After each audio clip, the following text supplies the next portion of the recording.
John Lusk here of Lusk Archery Adventures. Series testing, successful hunting. Today I'm going to be testing a new head by Rage. Man, I've gotten a lot of requests to test this broadhead. It's the new Rage Tyrant. I first read about it a couple months ago. I've been trying to get my hands on it ever since. Been really hard to find them anywhere. Finally, they sent me some, and I'm eager to put them to the test. The cool thing about this broadhead is it has a whopping 2-inch cut and 3 blades, and I'll introduce it to you and show it to you in a little bit. And what I'm hoping for this broadhead is that it continues the evolution that I've seen within Rage. In the last couple of years, their durability has really picked up. It's just gotten, they've gotten more and more durable. And I'm hoping that this new Tyrant is going to represent a big cutting diameter, 3-blade head that can be used with heavy compound bows or a crossbow.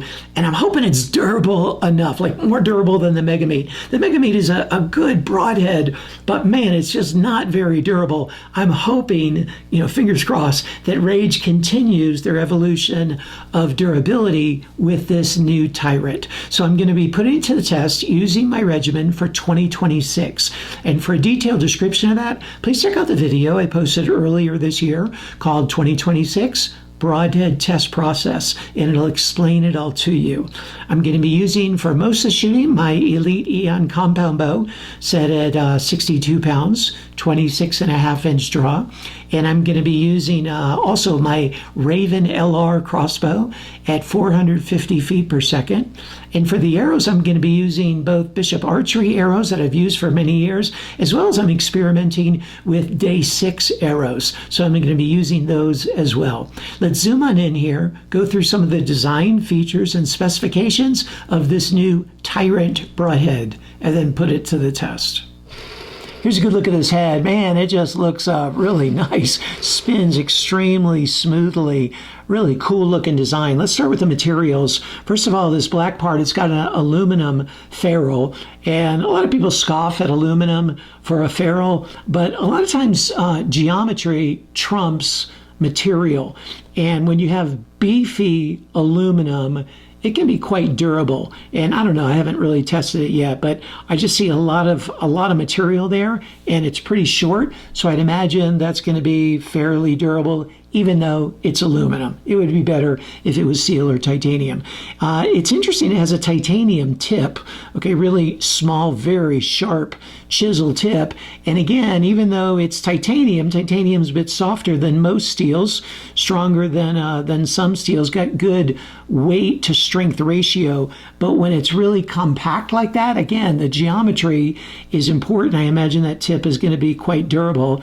And then it's got 420 stainless steel blades, which is pretty standard, okay? Just a regular steel, very low-end steel in a broadhead application, but it's what the vast majority of broadheads are using nowadays. So that's the material. And then in terms of the dimensions, in the closed position, like you see it here, the diameter of this 3-blade cut, by my measurements, it's just under 0.8 of an inch. So really tight overall profile in the closed position. And the total length of the broadhead beyond the end of the arrow is just 1.15 inches. That's impressive. It's really short, and you can see how far back the blades are swept over the broadhead. But it's not barbed, because when they're open, they can pull all the way back. Okay, they pull all the way back to the front, so it's not considered a barbed head, even though they're swept back over the shaft like that. The cutting diameter in the open position is a full 2 inches. So you have 2 inches of cutting diameter with 3 blades. You're getting 3 inches of cut. That's a lot of cut, okay? That's going to make a nice big hole in whatever it hits.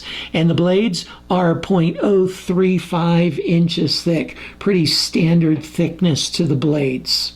Now, the way it works is it's rear deploying. There's a clip right here at the base. You can see that retention clip that holds the blades in place. It's reusable, not that many times, but you can reuse it.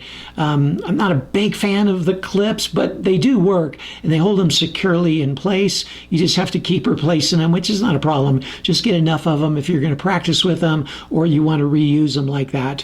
But it holds the blades in place, and then on impact, boom, when pressure is put there, it's blunt on these 3 blade ends. They slide back, they pop out of the clip, and they come into the open position. There it is in the open position, really wide cut. Again, diameter of 2 inches. And one thing I want to note is how swept back the blades are. Do you see that? That you're getting 3 inches of cut, but it's actually the most swept angle of any of the Rage broadheads. So that's really interesting, and that's just going to help offset the challenge to penetration that you're going to get with a full 3 inches of cut. So I like the way they've made the blades extra swept back. That'll make them a little bit more durable as well. There's not as much pressure on them.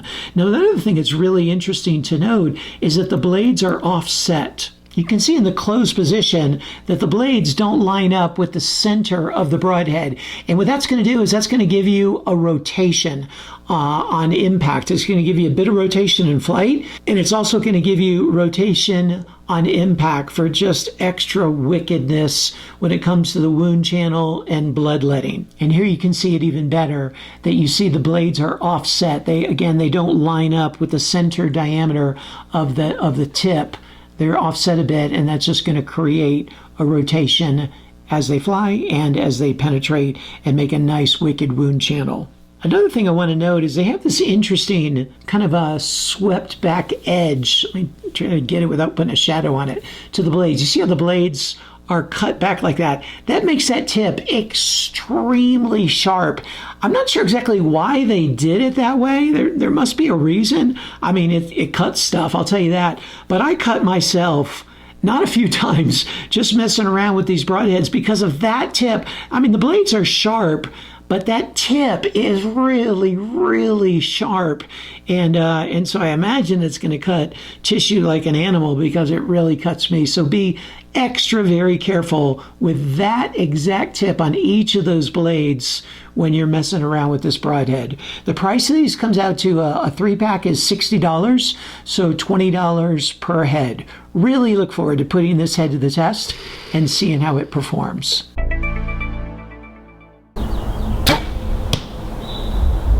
With the Elite Eon at 45 yards, the Tyrant got the 10 ring. And at 45 yards with the Ravin crossbow, it got the 10 ring. And the flight noise is rated as a 9 on a 10-point scale, whereas a field point gets a 10 on a 10-point scale. It took 152 grams of force to cut through the wire, which is a 10 on a 10-point scale, plus a 0.48 bonus for being under the threshold of 200. It penetrated right at 5 inches. And the blades fully opened on impact and remained open the entire time. It took an additional 55 grams of force to cut through the wire, which is an 8.9 on a 10-point scale. It penetrated through 49 layers, which is a 7 on a 10-point scale. But I will note it took 20 layers for the blades to reach their full open position. Here it is after the 3 shots through the MDF. It held together very well, but each of the blades got a slight bend to them, so it gets a 9 on a 10-point scale. Here it is after the 2 shots into the sheet of steel, and it held together very well. Structurally, all stayed together, didn't fall apart, none of the blades broke off. You could see the blades got a bit more bent than they were after the MDF. Through the MDF, they got a little bit bent, and then through the steel, they bent a little bit more than that, and they got a little bit of edge chatter as well. The tip got slightly blunted, but again, structurally, it held together well. Now, I do want to note that the broadhead didn't go all the way through the steel. It's just too big of a cutting area to go all the way through. And so as you can see in this image, this is what happened in both of the shots. So all of the blades were not exposed to the sheet of steel. Just the front half of it was.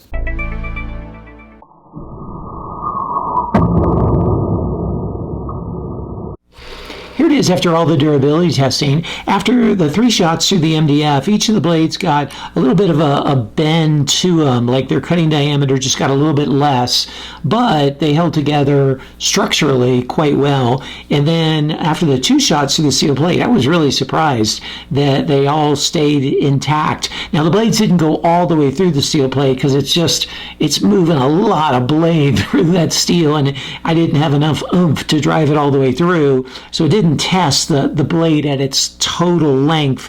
However, they all held together, got a little bit of edge chatter there, and but stayed intact. And then into the cinder block, you can see this is just the clip there, but it bent, the ferrule bent a bit, and it lost its tip. Its tip broke off, but all the blades stayed intact and stayed, in place within the ferrule, which was really impressive. So for a 3-blade head with this diameter cut at 100 grains, I got to say I was pretty impressed with the durability. Now, compared to other mechanicals that are known for their durability, like 2-blade mechanicals, say a Sever or a Beast or something like that, it doesn't measure up to that. But compared to, say, a Megameat or anything else that's really big and 3-blade, man, it's just way, way more durable than those. And I also want to give props to this Day 6 arrow shaft.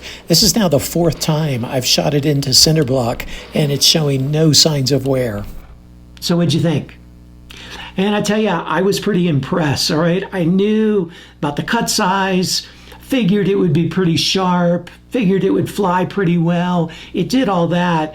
I was really curious about the durability, and man, it is so much more durable than the Megameats, at least the ones that I've tested, okay?